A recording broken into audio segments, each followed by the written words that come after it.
түрлі түсті шарларды ұсынамын.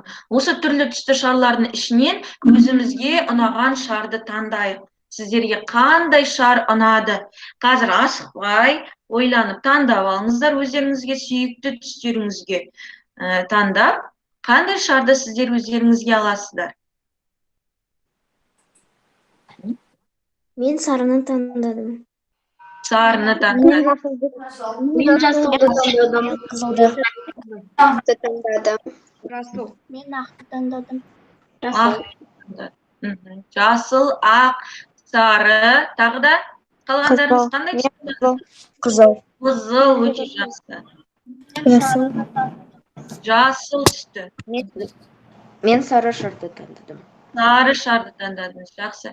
Апай, сіз қандай түсті таңдадыңыз? Біздің апайымыз бар.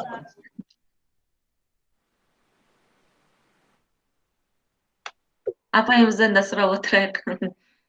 Жақсы оқушылар, егер түстің барлығын таңдап болсаңыздар, қазір әрбір түс адамның мінез құлқына деген өткен сабақта айттық қой, баға береді екен. Әрбір түсті таңдаған оқушының мінез құлқы сол түске сай болады екен. Алайда оның барлығы сәйкес келе бермейді, бірақ тиісінше соған жақындайды екен. Оқушылар, қазір мен сіздер өздеріңіз таңдаған түсті оқып, мінез құлықтарыңызды анықтайтын боласыздар. Жаңағы жаттап алдыңыздар ғой өздеріңіз таңдаған шардың түсін, иә? Ендеше сол арқылы біздер өзіміздің мінезімізді анықтайық. Кәнеке, бізге кім оқып береді? Әдемілеп даусымызды шығарып оқиық. Әрине. Қызыл түсті таңдаған оқушылар қандай екен? Құштарлық түсі, басқаруға құмар, батыл, сөз сең, ұшқалақ жандардың сүйікті түсі. Қызыл түс адамның энергияға толы екенін көрсетеді. Өте жақсы. Қызыл түсті таңдаған оқушыларымыз болды жаңа, иә? Энергияға толы оқушылар екен. Қазір энергияларыңыз осы сабақта белсенділіктеріңіз арқылы танытатын боласыздар. Жасыл түсті таңдаған оқушылар қандай екен? Қанекей? Жасыл қайнаған тіршіліктің, өмірдің, көмектің, табиғаттың түсі. Бұл түсті таңдайтын жандар кез келген қиындықтан өзгерілдің өзіне үстемдік жүргізуге, иә? Өте жақсы. Жалғастырайық. Ақ түсті таңдаған оқушылар. Болады ма мен? Болады. Ол барлық түстің жиынтығы болғандықтан нағыз арманның символы. Бір уақытта тазалық пен мұздың суығын еске түсіргендіктен асарында көп мағына бар. Бұл түсті әдетте қай ортаға барса да тез сіңісетін, ешкімді кеудесінен итермейтін жандар. Өте жақсы. Бізде ақ түсті таңдаған қыз балдарымыз өте көп болды жаңа, иә? Ол түсті таңдаған адам нағыз арманның символы, яғни қиялдай біледі деген сөз. Жақсы, сары түсті оқиық. Сары түсті таңдаған сабырмен жоғары интеллигенттіліктің көрсеткіші. Біреуге қарыздар болғанды ұнатпайды. Кез келген ортаға тез бейімделіп, қиын-қыстау сәттерде батыл мінез танытады. Көпшілікті өзіне баурап достарының көп болғанын жақсы көреді.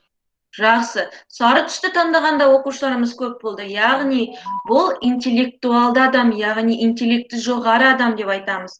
Біздер олардың мінезігі қиын сәттерде көптеген адамдарға көмектеседі екен. Өте жақсы оқушылар. Сіздердің бойларыңызда осы қасиеттердің бар екендігіне күмәнданбаймын. Жаңа көріп тұрмыз ғой, осы түстер арқылы біздер нені байқадық? Адамдардың бойындағы қасиеттер қандай болады екен?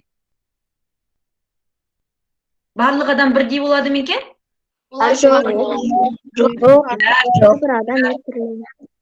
Әртүрлі болады. Әрбір адамның өзіне тән мінезі қалыптасқан, өзіне тән сүйікті ісі, өзіне тән қасиеттері болады екен.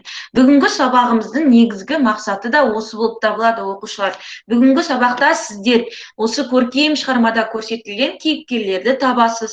Олардың іс-әрекеттері арқылы образын ашып, мінездеме бересіз. Яғни, жаңа біздер бір-біріміздің мінездерімізді анықтадық қой түстер арқылы. Сол секілді бүгінгі кейіпкерлеріміздің мінездемелерін сендер білетін боласыздар. Оны іс-әрекеттері арқылы анықтаймыз. Яғни, іс-әрекеттерін көру арқылы оған баға береміз. Жақсы оқушылар, сабағымызды бастау үшін мен сіздерге бейне жазба ұсынамын. Бейне жазбаны мұқият тыңдайсыздар, ішінен қазір тапсырмалар орындаймыз. Барлық тұстарын қалт жібермей мұқият тыңдауға тырысыңыздар.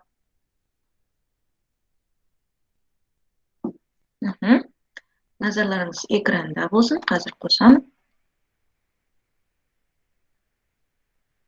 Оқушылар, керек жерлерін дәптерлеріңізді ашып түртіп алуға да болады.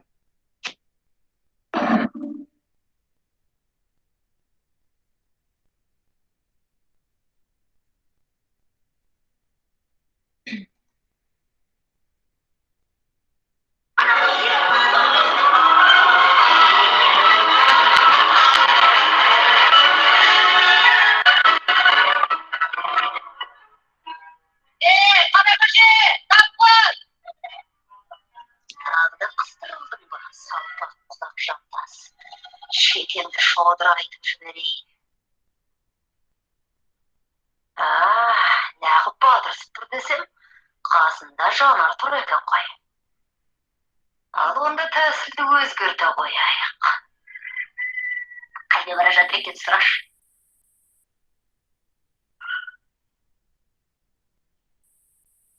Қожа, қайда бара жатырсың? Мойшаға кірім кетіруге. Оқулы қалғанбысың? Иә, көрейінші. Қолыңды жуып кел.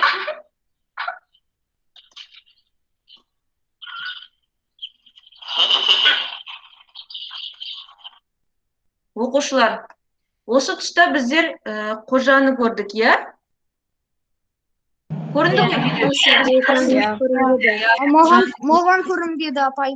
Қожаны әрекет. Сіздің экраныңыз көрінбеді. Экранымыз көрінбеді. Тағы да бір мәрте қосамын. Мұқият қараңыздар. Жақсы. Главный экранға қазір мен қосқан видеоны қойыңыздар.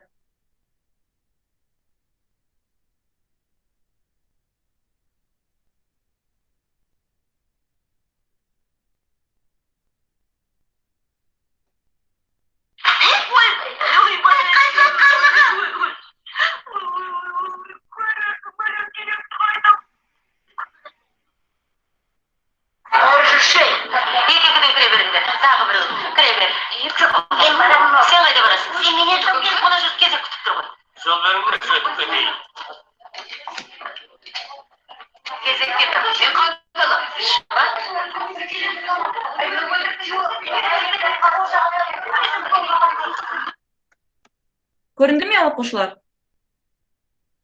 Енді көрінді. Жақсы оқушылар. Ендеше осы үзінділер арқылы біздер қазір кейіпкерлерді анықтаймыз.